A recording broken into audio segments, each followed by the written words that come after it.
Icons of Real Estate, Oregon. Are you ready to learn from the real-life experiences and the proven money-making secrets of Oregon's top producers? If you're an ambitious real estate agent in Oregon ready to skyrocket your business, then this podcast is for you. I'm your host, Maureen Healy, licensed Oregon realtor. Tune in weekly where every guest will have a story to tell and tips to share to help you increase your own business. Brought to you by the Masters in Real Estate Marketing, Arter SEO, and your all-inclusive real estate platform, Icons of Real Estate. Hello, everyone. This is Maureen Healy. I'm a real estate broker in Portland, Oregon, and today I have the pleasure of speaking with Ross Seligman. He is the principal broker of the Own It Portland team at Living Room Realty here in Portland. Welcome. How you doing today? Hey, Maureen. Thank you. Doing great. Happy to be here. Happy to have you. This is going to be a fun one, I think. Yeah. I'm excited. So, tell me a little bit about how long you've been in real estate and what was your life prior to real estate, if anything? Yeah, I've been doing this for 17 years. And before this, I was a full-time musician. Really? Which actually has a lot of similarities between that and real estate. I definitely want to talk more about that. Yes. There's a lot that got me into real estate. I ended up, well, I could tell you the whole story if you want.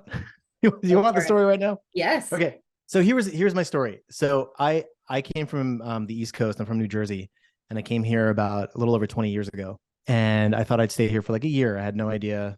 Like I was just like, this place is amazing and beautiful. Wow, I've never seen a real mountain before, And what happened was almost immediately upon moving here, I ended up getting this gig on a cruise ship, which went from Astoria all the way to Idaho. Really? And I was getting paid to play guitar. And it was like, I was getting paid like $1,000 a week. And I'm like in my early 20s, and I have I don't have to worry about living anywhere. I'm living on the boat. I got rid of my apartment. That's great money for. Oh my God. It was ridiculous. So anyway, I'm on there for like 8 months. I get off, and my mom begged me to buy a house with that money. She said, houses in Portland are free.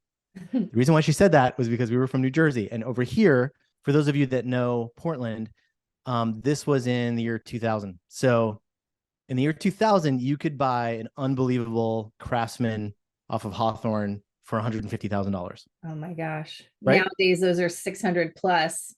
Oh, if you're lucky. Yeah. You could easily spend 900, So coming from like the New York area, because I grew up right outside of New York City, it was like, oh my God, the New York Times had not discovered Portland yet. So it hadn't, the prices hadn't, the population hadn't grown, the prices hadn't gone up. So she was begging me. She literally said, you're a musician. You are going to be broke always. And I was about to buy an around the world plane ticket. I had just been traveling before I landed in Portland, and I was like, oh, I can go again. And I ended up buying a fixer near Mount Tabor, and great neighborhood, and fixing it up over 20 years. Actually, I'm actually about to sell it. It's actually right now I'm getting it ready to sell it after all this time. Don't you want to keep it forever?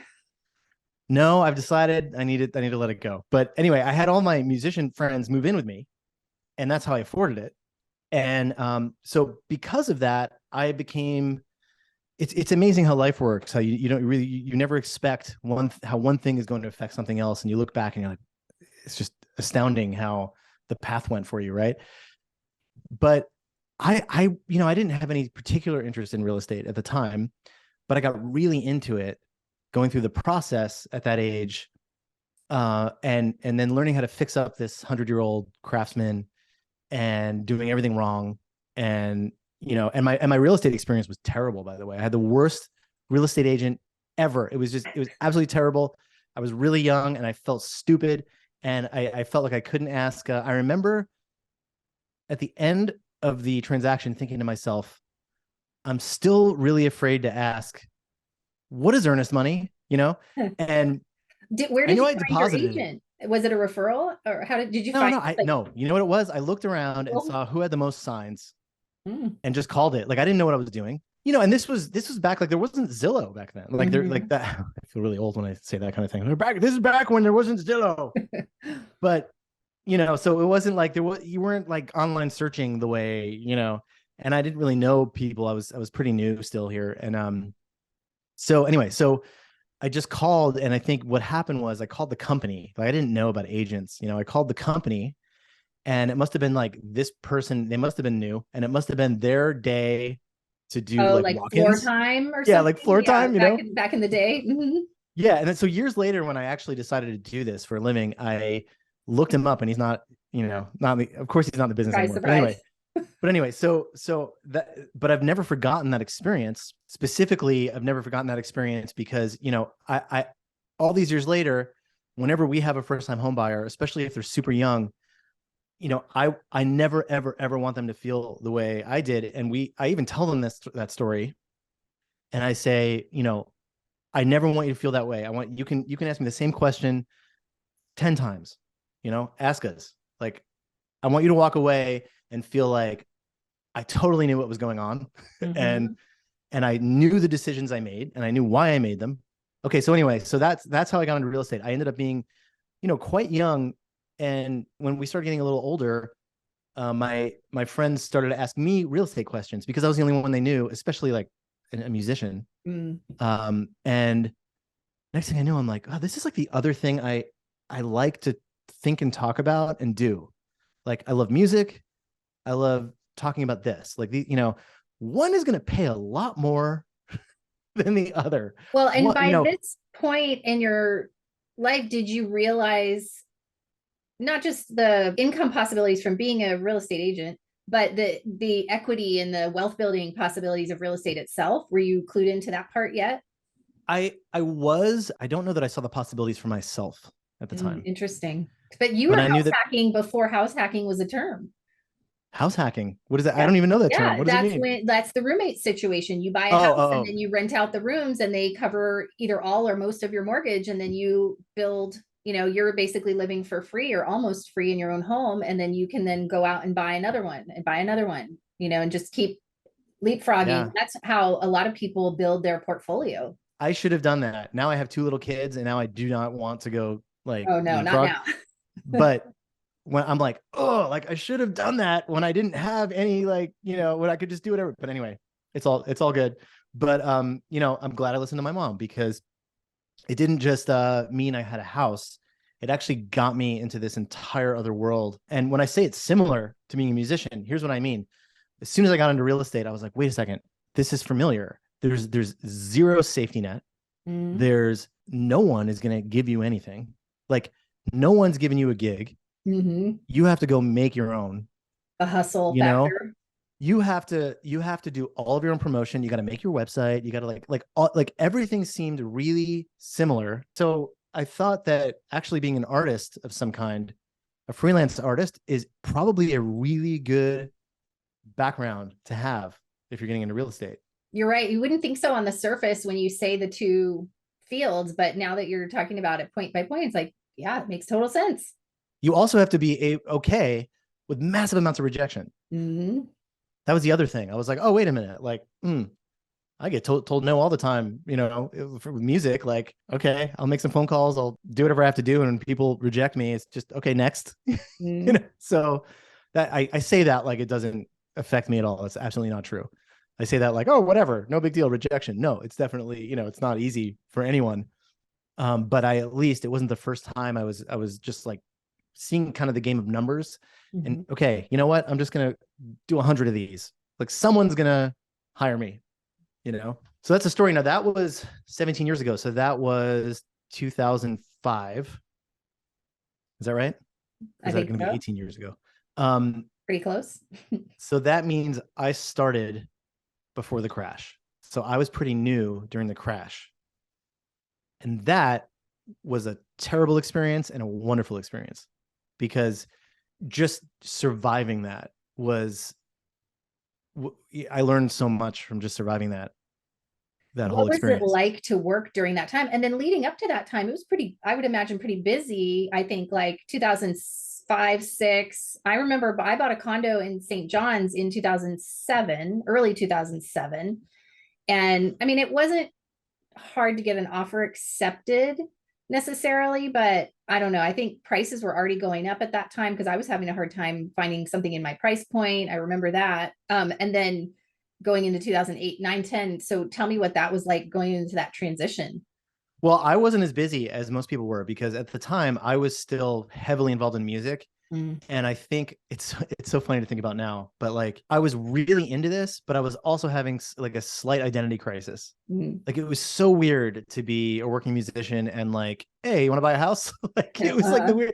I don't know why. It was just weird for me. Like for some people, it might not be a weird thing. But at the time, I was like, it was like it was. I really was sort of going like, okay, like there was this feeling that you had to be 100% in to really make a go of it. And yet I didn't want to be 100% in because I really wanted to do music. I didn't want to have to give that up. Now in retrospect, I'm like, oh, I didn't have kids. I didn't have to give that up. I could do both. Yeah, that's what I was thinking. Like you're, Yeah, yeah. living Now I'm like, life at oh the my time, God. all Like the free time in the world.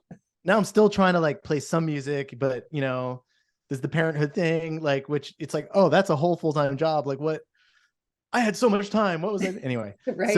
So I wasn't as busy. So what happened was I started to get really serious. Like I made this decision, like, all right, I'm going for it. I'm going to like 100% in, and then the crash happened. And I was like, okay, I can go to Pioneer Square and play guitar for quarters and make more money than I will in real estate. I mean, I also like, I was lucky in the sense that I didn't have people relying on me at the time. And were you Now still living in the house with the roommates at that time? still living in the house. Yeah. And I don't know what I would, I mean, I don't, if that kind of experience, it's hard to explain to newer agents what that experience was like. At the time, like we weren't sure. I remember like not being sure that the whole American financial system would make it. Right. Do you remember that feeling? Like maybe it's over. Like it was the weirdest thing. So, but I was also watching people. Here's the other thing I'll never forget is I was watching people who already had wealth not be afraid of it. The people who didn't like lose everything because they'd over leveraged and just walk in and just buy as much as they could. Like, right. Because to them, it's like the market's on sale. I'm going to buy everything. It was all, and I was like, so interesting. I go like, while people are panicking, I go, the people with money are like, this is like Christmas. Like they're like walking in and they're buying all this stuff. And now in retrospect, I'm like, whoa, the people who did that like 10 years later, oh my God, like the equity factor just yeah. crazy. So, we were all kind of wondering if maybe, remember the beginning of the pandemic, like maybe that's going to be another crash, it's like, nope. So really not. Yeah. I don't know that might've been a once in a lifetime. I mean, it was a tragedy, but maybe a once in a lifetime opportunity for those who saw it as an opportunity and had the means to take advantage of it as an opportunity. I don't know. But anyway, so that's the story. I think that's so interesting. And now post that into our current market, like the last, 10, 15, 10 to 12 years, I guess. I mean, now present tense, you are a principal broker and you have a team. So what was that transition like from being a solo agent and then saying, okay, I'm all in, and now to getting to where you are now? There's two things that happened kind of at the same time. When I had my first, so my son is 6 and I have a daughter who's 4. So 6 years ago, it's funny because when I went from music to real estate, there was a part of me that thought real estate is like the responsible job, right? It's the safe, responsible job. And you can like have a family and like whatever. And then as soon as I had a kid, I was like, oh no, no, this is just as bad as being a musician. Like it's not 9 to 5. You don't have weekends off. Like, right. And you constantly are having to self-generate new business. Yeah, constantly. And what happened was I started to say, okay, I have to figure this. I have to make some decisions with my life. Like I work like 70 hours a week. And, for years I was like bumping up against 10 million, 12 million and working like 60, maybe not 70, but like 60. Like I was working a lot. I was working more, like the joke, we get into real estate to avoid working 40 hours for someone else. We work 80 for, we work all of them for ourselves. Absolutely. It was definitely that. And I would sometimes feel that the more success I had, meaning like as my bank account grew, my quality of life shrunk. I was like, okay, I either need to figure this out or do something else. But I did see other people had like figured it out. Most of the people who, I don't know if they figured it out, but most of the people who seemed to have more balance than I did have help. They had leverage. They had a team. Also, I was very, very tech oriented in the sense of I really wanted to take off as many of the hats as possible that we have to wear. I wanted to only really do the job that is our highest and best use. I didn't want to be an administrator. I wanted to just meet people, maintain relationships, negotiate deals. Like, that's it. Like, how do I pass off everything else? Right. And, of course I started with a transaction coordinator and all of that, but this is around the time that I started creating Sphere, which I know we'll talk about, but that system helped me grow really fast. And then I had a new problem. The new problem was, oh my God, like, I have more business than I've ever had in my life. So how do I deal with that? Right. Because you Now don't want I'm to turn people away because you don't have the time. yeah, like now I'm Right. totally overwhelmed, even though this is great. I've kind of always wanted this problem. I mean, it's a good problem to have, right? Like, oh, Yes. I have too much business. Like, what do I do? And that's when I started adding people. And then through the pandemic, especially, like, I was really growing. And then Q4 of last year and then this quarter have been really, really difficult. And, now we've like, but I see it as an opportunity to reconfigure again and go like, okay, new market. Like, what am I doing? What do I want to do? And so the transition was, at first it was difficult to let myself let go of certain things, even though I wanted to. Like, the leveraging was really difficult. But as soon as I started to see the benefits, now it's like all I want to do. Like, all I want to do is like, I want my job to be the rainmaker lead generator. I want to like bring in as many leads as I can, and I want to support my agents. And I love doing that. I love being not just the principal broker, but I love being the managing broker, but for my team. I love when my phone rings and it's one of my agents and I can help put out a fire. Like, that is really interesting and fun for me now. Different things were super interesting. Like, when I first started, it was like, oh, I love showing houses and going through houses, Now it's like, Well, after you've been through a few thousand of them, you're like, yeah, okay. like unless it's something like absolutely spectacular, I've never seen anything like it, then Mm. I'm like, cool. But like, now it's like, no, I get really interested in solving the major complications, especially when I'm helping one of my agents solve the issue. The client feels like great relief. Like, it feels like I'm really doing something meaningful and helping my agent grow, but also helping their client, reach their goals. That's where I find joy now. Have Is doing you that. read the book Rocket Fuel? I have, yeah.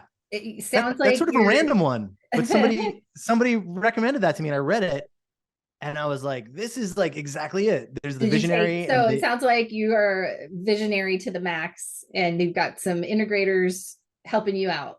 But that you're is absolutely true. And I feel like I want to be careful not to get too far removed from the weeds too, so that I still understand well, what right. they're You can going still through. function in whatever capacity is needed and not lose complete touch. Like like speaking of having a TC, it's great to have a TC, but it's also really good to know how to fill out all the documents yourself.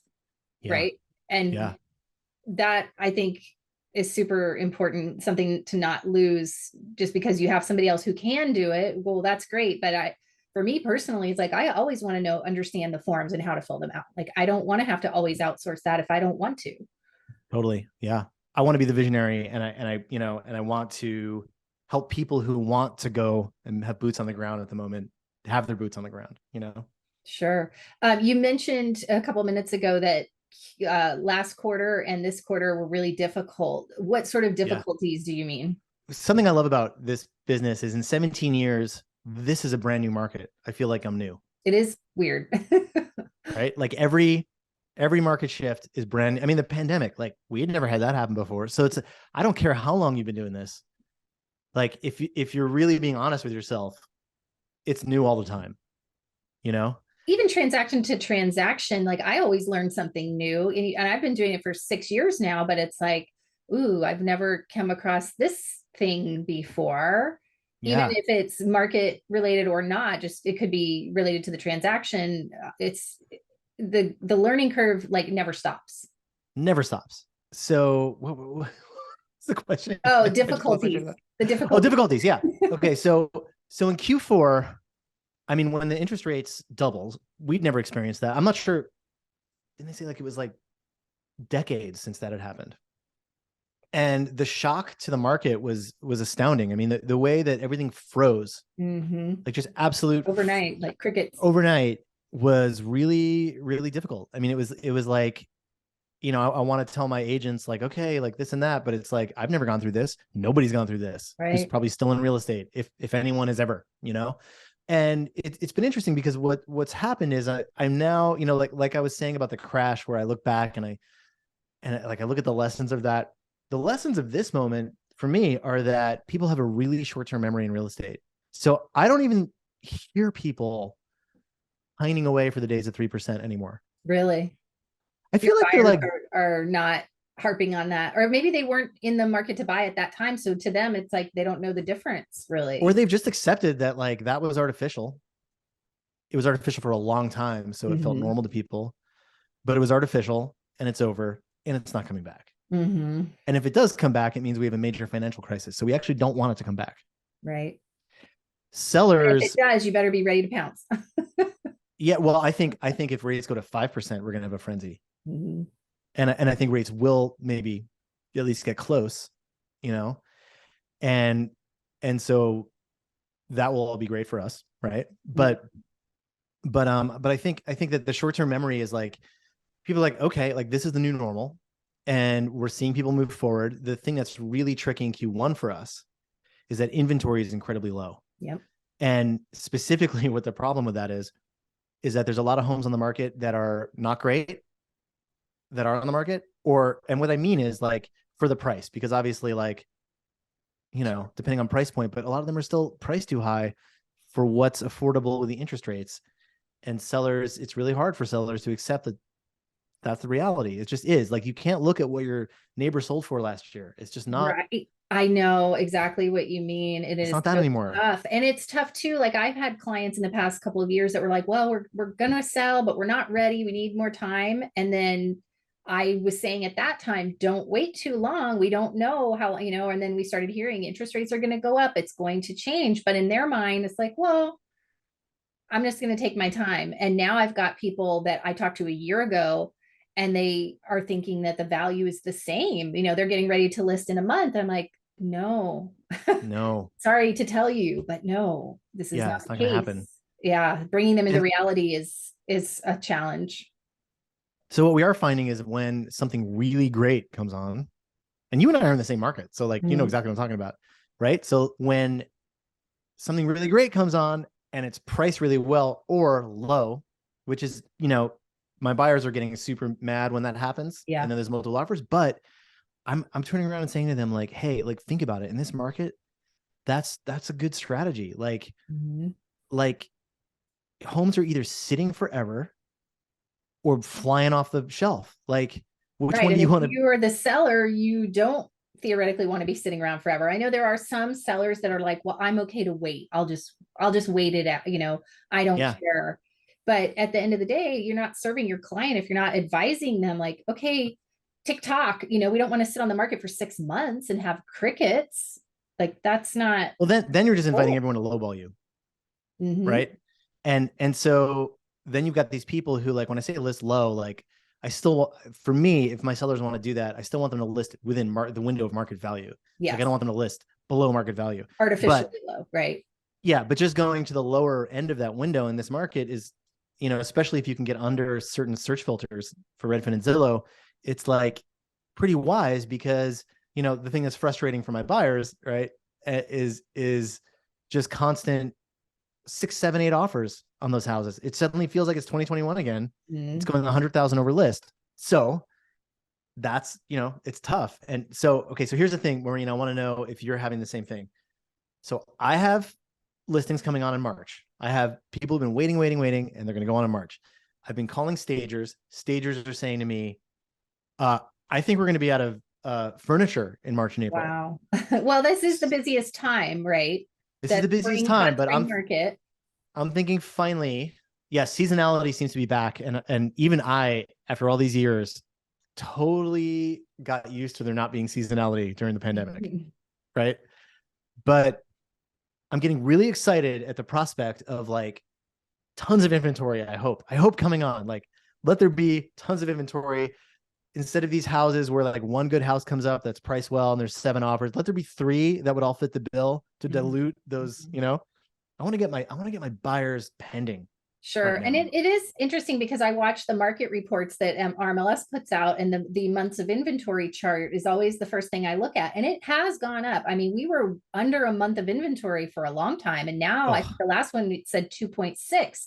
So it feels like there should be a lot more choices. But when you're out there with your buyers, it doesn't feel that way. Right. It's a weird spot to be in. And like you said, the prices are not necessarily coming down appropriately yet. In some cases they are, but a lot of sellers are still thinking that they know best and want, I get it, they want top dollar, but so I just went through it myself. So I this has been really good for me. I haven't done this in years, and I told you that I'm getting my house ready to list. I haven't sold my own house in a long time, and I just moved 2 weeks ago, and to have that moving experience again and how much it sucks was so valuable to renew my compassion towards my clients who go through it and are sometimes like really reacting out of stress. And I'm like, oh man, now I'm like, oh yeah, no, I wasn't my best self at all.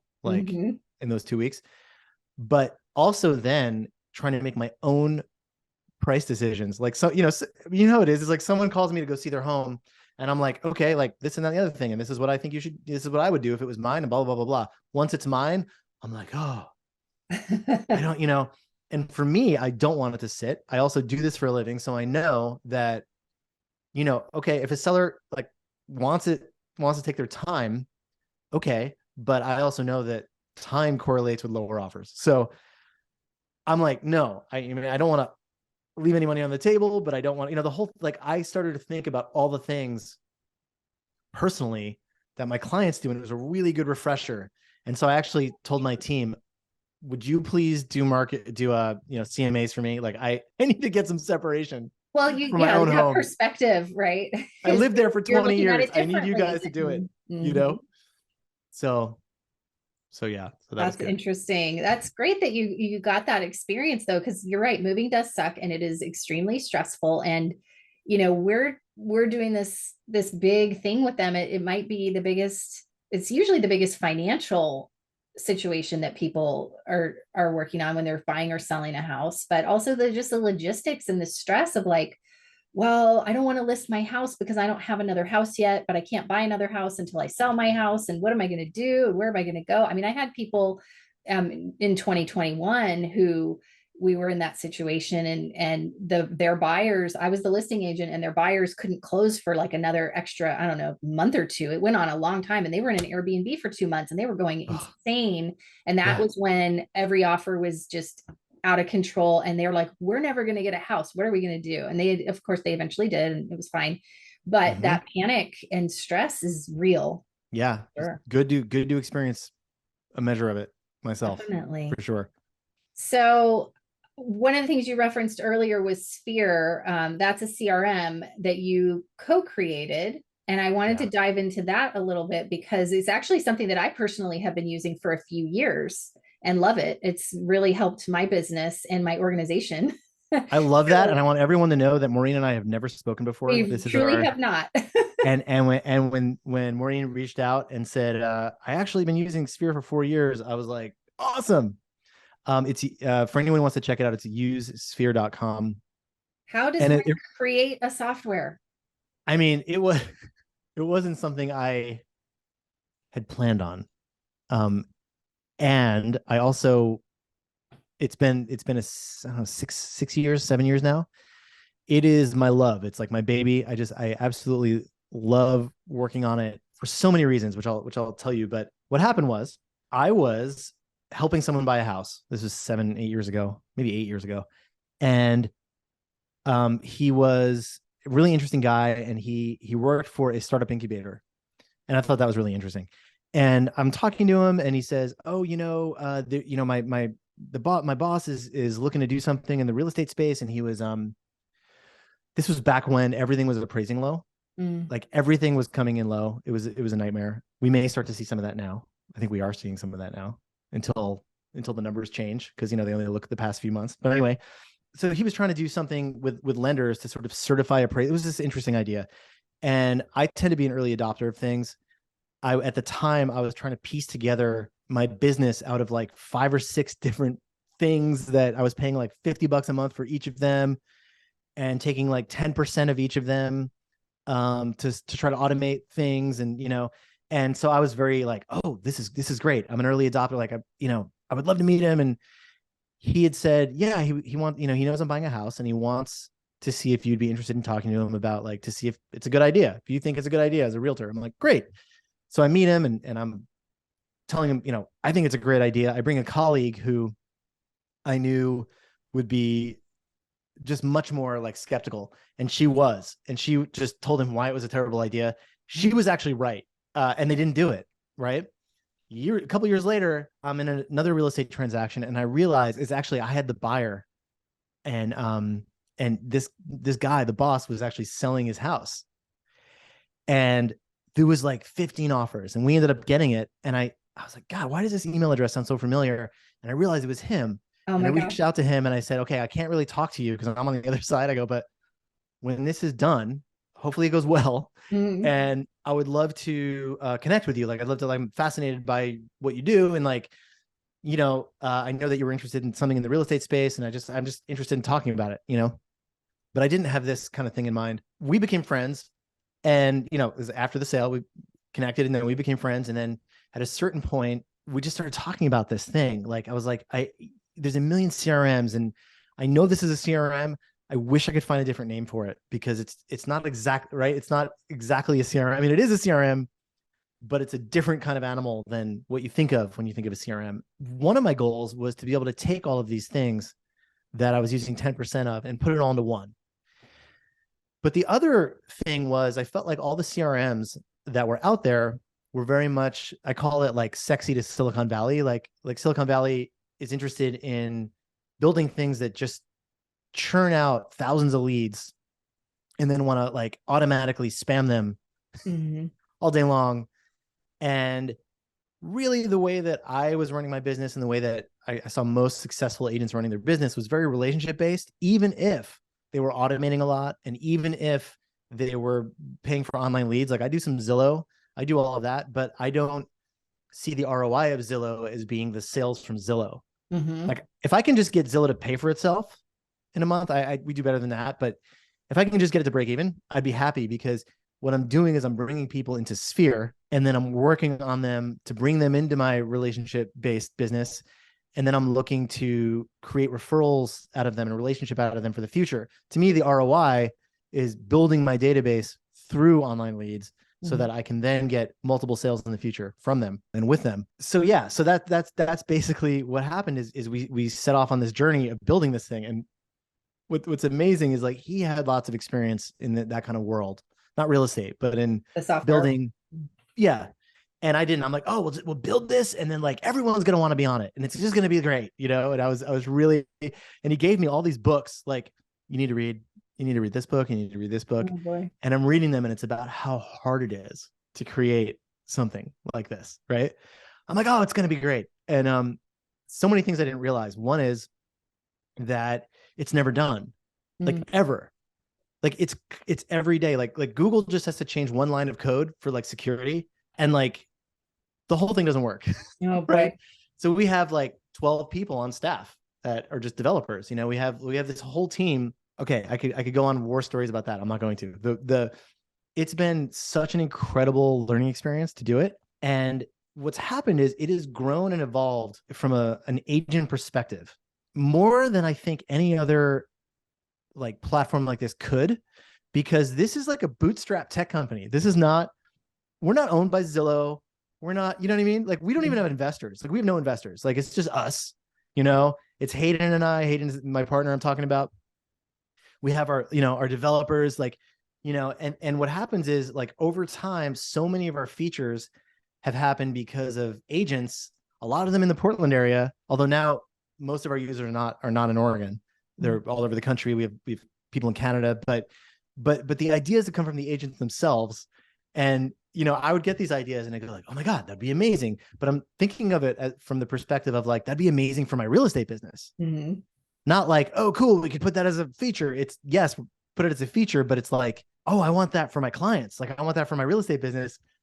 And then I go to Hayden and he's the guy who really understands development. I don't at all. And I'd go, is this magic or can this really be done? And he'd either be like, yeah, no, we can do that, or that's impossible or whatever. And so it's grown that way. And what happened is really what the crux of Sphere is that it automates everything everything possible. And, it's a work in progress forever. There's still going to be a million things to implement. Everything that top agents do, right? Everything that like top sustainable businesses in real estate, the activities that they do, but it takes the prep out of it for me, right? So instead of like, I know I need to contact my Sphere, right? Instead of like agonizing over my entire database and going like, oh my God, and what do we, who do I talk to? What do I talk about? What did we do last time? I just sit down and I open it and it goes, here's, there's a today button and I click today and it goes, here's today. I'm like, awesome. And I get done in 1 hour in the morning, what used to take me like 6 hours, or I just wouldn't even do because I wouldn't be consistent. Mm-hmm. So the hats I'm able to take off are all of the prep, all of the administrative stuff. So I can just sit down and like do the thing that moves the needle. Sure. And that's what I wanted. Like I didn't. So here's the other part, which I mentioned earlier from having my kids. 2 things I wanted from this. I wanted to scale my business to any level that I wanted to. I also wanted to cut down the hours I worked because I wanted to be a present dad. Yeah, that's why. That's the most important place to spend your time, right? So if you can. Yeah. I mean, the childhood thing is like really, really fast. And even though it feels like it's forever, it's really fast. And I don't want their memory of me to just be like with a phone on my head. Mm-hmm. And that's what was going to happen. Like, I will tell you 100%, that's what was going to happen, because I couldn't feel when it was time to stop working for the day. This is one of the things about being an entrepreneur, right? About being in business for yourself, not having a boss, not having hours, And so there's key activities in Sphere that I know once I've done those for the day, I've actually killed it today. I've done awesome. I could do more, but if I don't, I can feel good about it. I can feel like I put in a good day and I can go do something else, right? Mm-hmm. And I needed that. I really needed that. So what Sphere has done is made me consistent, told me what to do, allowed me to stop working and do other things in my life, and scaled my business. So last year we did about 65 million and I worked like 40 hours a week. And I used to do 10 million and work 60 hours a week. Yeah, that's a significant shift in the right direction. And my goal is 75 million for this year. Who knows? I mean, Q1 was, we're fine. Like we've got business happening, but I'm really hoping that, like, I heard this statistic the other day that I want to share with you. Okay. About this, because this is how I've been thinking about this whole thing about Q1, is that I heard that 65% of all home sales nationally, right? This is a big data set, happen in Q2 and Q3. So if you think about it that way, you want to make sure that you're having at least, like, let's say your goal is 100 sales a year. So, okay, so I want 65 sales to happen in Q2 and Q3, right? And then I want like 17 to happen in Q1 and 17 to happen in Q4, right? Mm-hmm. If you're going to use numbers like that. Like, so when I actually look at our pendings and close for Q1, even though I'm feeling like it's so much slower than it was last year, we're actually not that far off from that. Like we're down a little, but especially as, rates just went up again. Mm-hmm. We have tons of clients. We're just like getting them to the finish line and educating them and helping them feel comfortable to do that. But I really feel like that is going to be easier in Q2 and Q3, especially as more inventory comes on the market.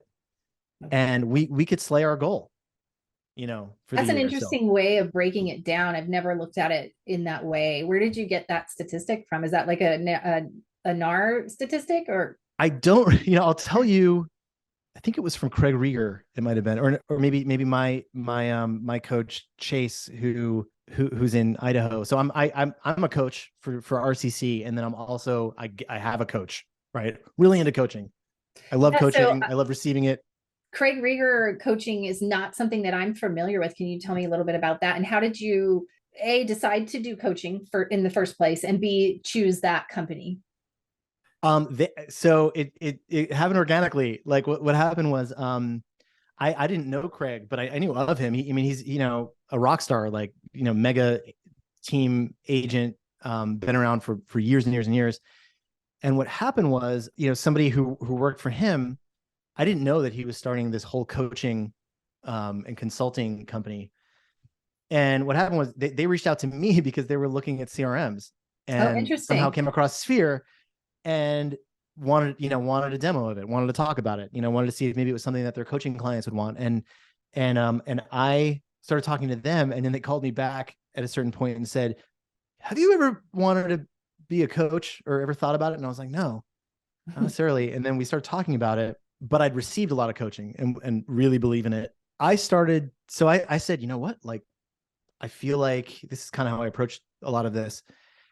I didn't know if I was going to be any good at doing that, but what I did know was that going through the training, I would learn a ton. Mm-hmm. That would be actionable for myself and my own business. You so I are thought, like, a good spotter of opportunities and seizing them, sounds like. Yeah, it was like, okay, there's no downside. Like, give this a shot. Maybe it's something that, I end up being able to help people and find enjoyment out of. Maybe I love it. Maybe I don't. But if I don't, or if I'm not any good at this, I will have just gone through some of this really great training. And no matter what, I'm going to learn something. I think that's a really smart way to look at it. Yeah. So I did it. And, I mean, as you can imagine, I don't have a lot of free time. So I don't have a lot of coaching clients. I have a few, and that's it. And that's all I want right now. One day my kids will just be embarrassed by me and they won't want to be with me anyway. And then I'll have more time. So, but for now, I only have a few, but I love it. And I'm trying to remember. I feel like it might've been because we have training every Tuesday morning, and, it might've been from them. I have a feeling it was. It's the kind of thing that would come from them. So, and I don't know where they got the stat, but I love it. And it's like, I'm looking at it that way and I'm going, oh yeah, of course. Like you can, but there's no sense in breaking down like your goal. I have to sell this many a month. It's Mm-hmm. like, how can you compare January to May? Mm-hmm. It's very different. Yeah. And so, so we're down a little bit for Q1, but I'm going, okay, fine. How do I make that? What actions do I take now that will help me make up for that in Q2, 3, and 4, right? Sure. With the whole year ahead of us. Like we've got plenty of time. And people are still getting over the shock of the rate changes. Mm-hmm. And 3 months from now, 6 months from now, hopefully rates have gone down a little bit, but it will also be absolutely the new normal about the short-term memory situation. Like nobody's going to be, well, I'm not going to buy until it's 3% again. It's like, you could be waiting a long time. take your down payment, buy a time machine. You know what I mean? Well, and a lot of the lenders will say, marry the house, date the rate. Yeah. And I think that's true. It's like, yeah, it might not be what you wanted, but if it does change and get lower, you can refi. Absolutely. And the truth about residential real estate is that although there's a huge financial investment aspect to it, there's this other thing. This isn't a stock. This is where you live. So look at, like, I can speak very personally about this. I just moved. I just bought a house. My rate is 6.35, but my life is transformed. I'm about to sell my other house. Some sellers are saying, I don't know if it's a good time to sell. It's like, okay, I just did. Mm-hmm. I do this for a living. I'm selling my house right now. I'm buying I already bought my house. I'm going to refi. Like as soon as it's like, I don't know, 5.3 or I don't know what, like at a certain point, I'm going to refi. And then I get that extra month of not even making a payment. It's going to be great, Mm-hmm. but what's the deal? I get to wake up every day and have the life I want. And that is where the true value should be. I feel like in real estate, if it's just about the money, there's other things you can do right now, probably. Mm-hmm. Mm-hmm. Other investments you can make, probably, So yeah, so that's my feeling about that, is that it's a good time. Like if it's a good time for you, Yep. it's a good time. Right. If you're at a point in your life where there's a reason why you want to move or you need to move. You can't wait for the market conditions to be perfect. You just have to do it and then if you have the opportunity to refi later, do that. But especially for renters, Yeah. rent's only going up. I mean, rents around here are as much as a mortgage Yeah. anyway. So Yeah. And then you're like, I don't want to pay 6% or 7%. And it's, rent is 100% interest. you get nothing out of it at the end. And Right. you get no benefit. You literally are paying to borrow a place to live for a while. Mm-hmm. It's not, hopefully not a permanent long-term scenario. If you want to get into a house, even if the rate is a little bit higher, you're building something for yourself and putting money in your own pocket over time with equity. You're never going to get that as a renter. So to try to wait out the market, it's, people have to do what they feel is right for them, but just being able to explain it, I guess, to them in that way might be helpful. Yeah. Yeah. I also, something I don't want to forget to mention about Sphere is that it's free for new agents. I want people to know that. I didn't know that. You didn't know that? If you're licensed less than 12 months, it's free indefinitely until you close 2 million in real estate. That is cool. We did that because, well, so many reasons. One is I think that Sphere will get you to 2 million way faster than you would on your own. That would be true for me. Has that always been the case, or is it's always been the case? We've always done it. And the thing is, I really try to remember what it was like to be new. And one of the things I remember experiencing when I was new was like a lot of fear, like uncertainty, like excitement, but also fear. Like, I wonder if I'm going to be successful at this. Like, and being astounded at the amount of fees that were coming at me from every direction. Absolutely. That's why I was on a Google spreadsheet for my first couple of years instead of a platform like that. Yeah. So I wanted to provide this thinking like, okay, like, you know what? We give this to you for free. If you get there, cool. Now we have someone paying for it. If not, okay. But like, maybe we have you for life because we helped you get there, But when I was new, like, I would have loved to have had something just given to me for free that was like, here's the way top agents truly do it. Like you're going to get all these messages from all these companies trying to sell stuff to you, mostly trying to sell leads. And, here's actually like, here's something that's systemizing the actual activities. Sure. That for decades have been working for, long before Zillow, that worked for all the top agents, and they still do. Like the basics still work. And in this market, the basics are really crucial.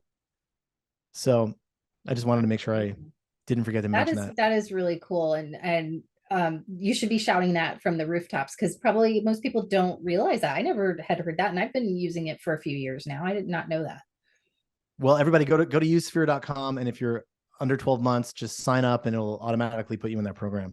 That is really cool. And thank you for offering that. That's a huge benefit to somebody who is brand new and maybe is transitioning from a W-2 job, and they know, okay, now I'm going into this world where I don't have the certainty of a paycheck and I've got to pay my licensing fees and my MLS and my lockbox and all this stuff. And now about like PMAR, I'm sure everybody has their own version of PMAR. Yep. It's like $600 or something. I'm like, man, like it's constant. And when you're new, it's like, and it comes during the holidays, which is like the worst. I know. I think it's not due till the end of January, but it's still like going into the holiday season. You got to keep that in the back of your mind. Like, I've got this annual renewal coming up right around the corner. If all that stuff could come up in like, June, it'd be awesome. They should definitely. They really should rethink that time frame, I think. Yeah. But it sounds like there's a lot that's going really well in your business. Is there anything that you want to improve, or that if I had a magic wand and I could just eliminate it from your day or your routine, what would that be? Yeah, that's a good question. Okay. The first question was something that's going really well. Was that the first? Well, it sounds like things are going really well. Is there anything? You were down a little bit this Q1, but is there anything that you are trying to improve or that you just hate and want to eliminate? I am really trying to improve nurture and follow up, because we haven't had to like do that in a few years. True. I mean, like we'd meet someone on Thursday, we'd be pending by Sunday, right? Uh-huh. And now this is a really long journey with people. It is. And I'm trying myself and with my team for them to say like, hey, like this might be in 6 to 10 months. You might still be following up with this person. Like, how are we doing that? How are we giving them something of value. You know, we like to talk about gold, like giving them gold bars, which means like what we mean by that is like we try not to do sales calls at all. We don't want it to be a sales call. We want it to be like the gold bars thing is like, if I call you and I'm like, you know, hey, Maureen, like, you know, I want you to give me $100. You'd be like, okay, like, no, like, you know, but if I call you and I'm like, hey, I've got these gold bars, I'd love to just give them to you. You'd be like, okay, great. And that's the kind of way we want to look at it. We don't want to call people trying to get them to buy or sell a house. We're calling people with something super valuable, like gold bars, right?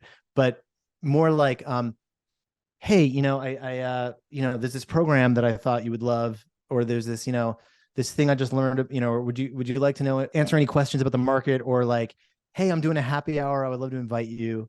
You know, we're trying to do these long-term nurture programs Sure. where it's not about like, hey, do you want to sell your house? So Like, these nobody are wants these that call. past clients or potentially new clients? Both, but Okay. especially people who were searching and maybe got discouraged, you know, got Mm-hmm. priced out, or like couldn't, you know, kept losing multiple offer situations, because we're having a lot of that right now, right? Again. Mm-hmm. And I want to keep them on board and keep them engaged. I want them to look at us not just as their real estate salespeople, but more like they're in this like really exclusive club. Mm-hmm. And the club is that they're in our sphere, you know? And that means they get to do cool stuff and go to events and get cool gifts and like just be a part of something. And oh yeah, and by the way, they're gonna, you know, use us to buy houses like when they want to do it. But that's just gonna be part of it. The natural You know? byproduct, right? Yeah, it's a natural byproduct. Like I You're want not them to at the feel like, happy hour going, so when are you selling? yeah, I want them to feel like we have our people that are in real estate. Like we have, you know, and we can just text them anytime. And, you know, like that's the vibe I want them to have. And so that's the thing we're working on, because it really is, and part of that is the back to basics thing, but we didn't have to do it. Like we were so overwhelmed with processing deals during the pandemic that I wasn't doing much nurturing. Sure. Yeah. We A were day just goes like, by very, very quickly, especially if you've got multiple transactions going on that you're constantly dealing with. Before you know it, it's like 9 o'clock at night yeah, it's or like, oh later my God, like sometimes. I'm not doing pop buys right now. Like Mm. I got like all these deals, I got all these offers I got to write, you know. But and then when I think about it, if I'm a new agent who started at the beginning of the pandemic, I've never even known how to do that. Mm-hmm. This is true. And that's one of the functions of Sphere. You know, that's one of the things it does is help you, remind you to keep in touch and all that stuff. Yeah, and if there's something that I could have disappear, that's a really good question. I probably should have prepared an answer for that. Well, you've got a But team and you've got a TC, so maybe that's something that you already did. You delegated. yeah, I delegated a lot. I think well, one of the things that I want to be doing more of is, and this is just my own personal world, other people may have already figured this out again, is I want to be in person a lot more again.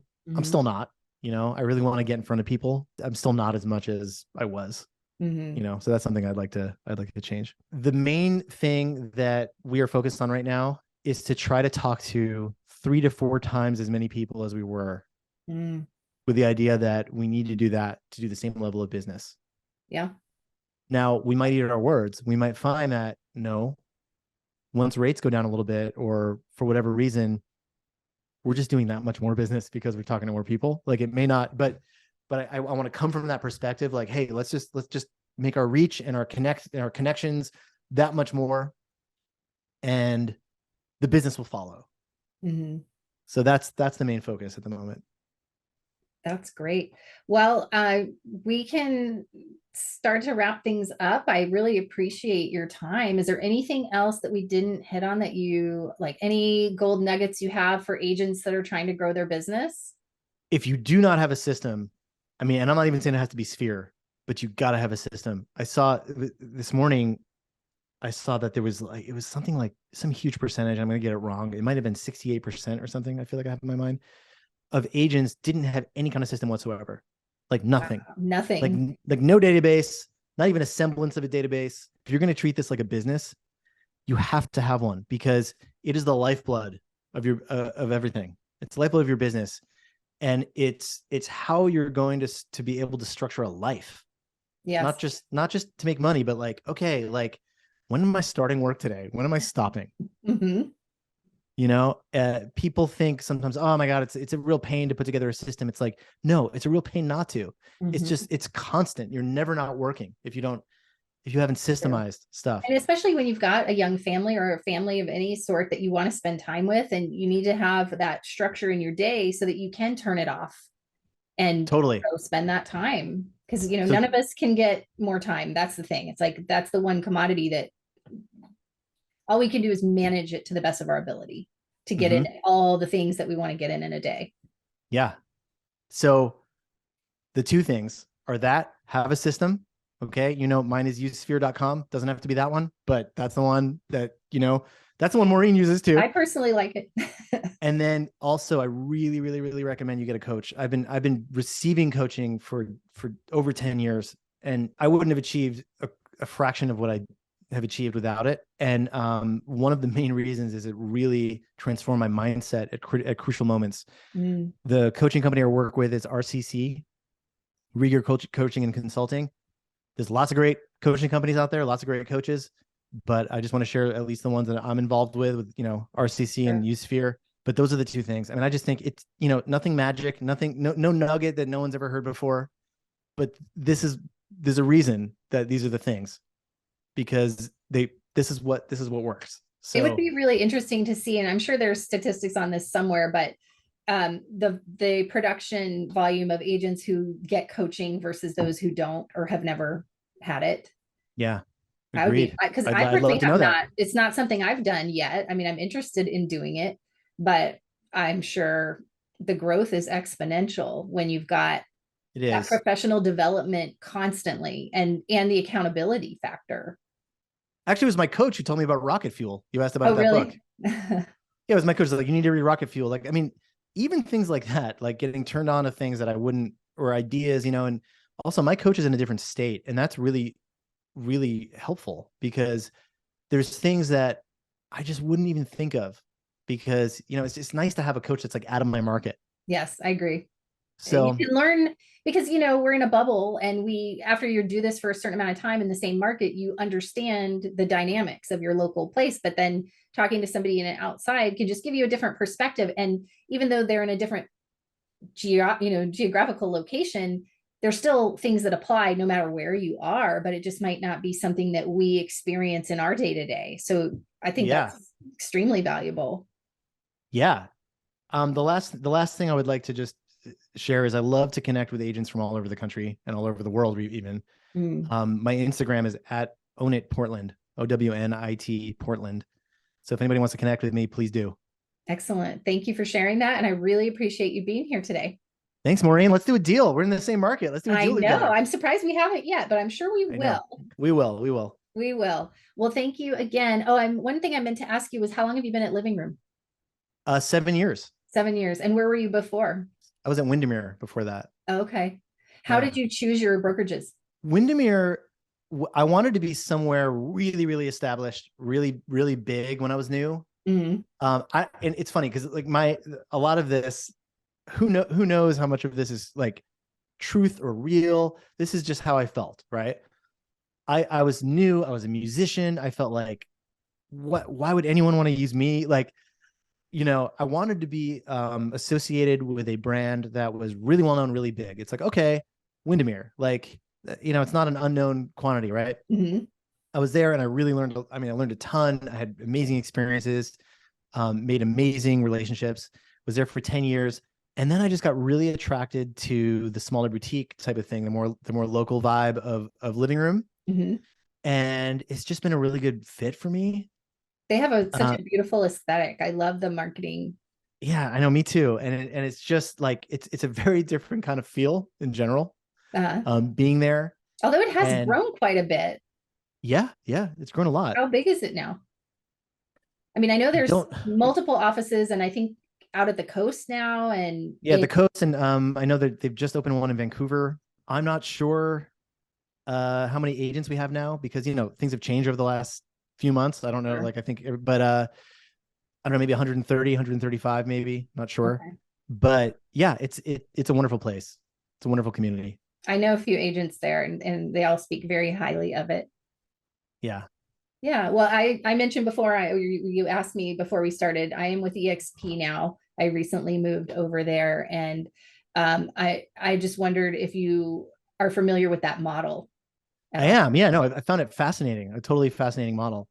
It is very it's interesting because I went the opposite path from you. I started with boutique agencies on Yep. purpose because Mhm. I was very interested in the investor side of things. And so my first few brokerages were investor niche. And I did work with traditional clients at both as well, but I sought that out. And it was interesting too, because I had a couple of older clients, traditional clients, when I was with those other brokerages that where they're not the client themselves, but their family or friends would be like, oh, you need to switch realtors because nobody knows who that company is. Oh, And yeah. I had to explain to them, well, like, okay, yes, it's not like a Keller Williams or a Remax or something like that where everybody knows that name, but we all do the same tasks. We have the same exposure. Like for some reason, the people were tying the level of exposure that the listing would get to the company. And I think that I could be totally wrong, but I think decades ago that was true. maybe that's why, because And they're now the it's older like, generations that have been the ones to comment on that. And I had to say, like, no, you get me, and I do everything that I do no matter yeah, what you banner could start it's marine real estate. It would make absolutely no difference. exactly. Yes. Yeah. So, but anyway, now I changed over to the opposite. Like it's the biggest brokerage and it's growing crazy fast. Yeah. I've But seen its numbers.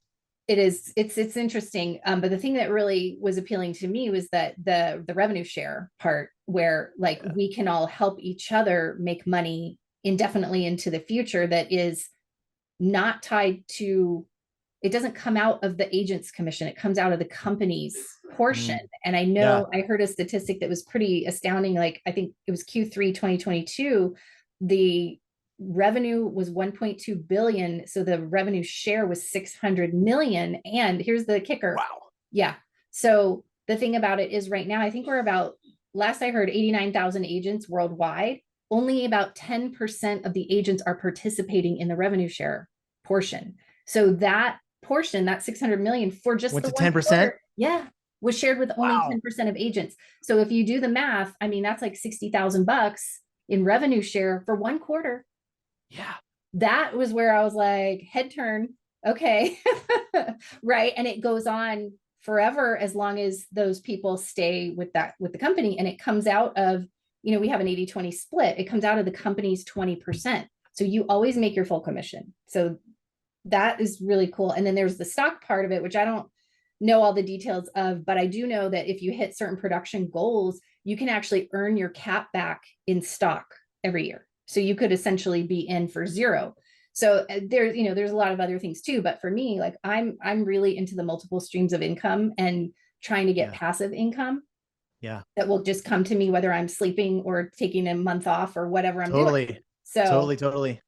that was like, okay. And the support and the education, all the things that they offer are great too. There's like a ton more, especially me coming from a boutique where there really wasn't a lot of educational offerings and masterminds and different groups and trainings and all of that. Now it's like built in, like 50 hours a week. You could tune into whatever, anytime. Well, I So, love that an EXP, and we have other EXP agents too using Sphere. It's like, man, I want EXP to just take it on.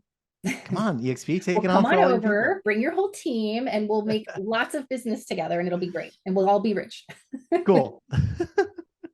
Well, if it's something you want more information about, I would be happy to coordinate getting that to you. And, I'm a parent as well. And looking into the future, 5-10 years, like I love this job, but I want it to be an option to work and not an obligation to work. And if Totally. I can get this other thing where it's just coming in no matter what I'm doing, great. So, Totally get it. yep. Well, this has been awesome. Thank you Thank so you so much. much. I have heard your name for years and never had the pleasure of meeting you. So this has been great. I really, really appreciate the time. So great to meet you. Thanks for reaching out to me. All right. Have a good day. And the producers will get this all edited and everything. And when it's ready to publish, they'll let us know when. I don't know a date yet. Okay. But they will provide it to you, and then you can share it on your social media. I'll be sharing it on my social media. It will be on YouTube, all the podcast platforms. So it's a really good Fantastic. way to get your name out there. Thank you. All right. Have All a right. good one. You too. Bye-bye. Bye-bye.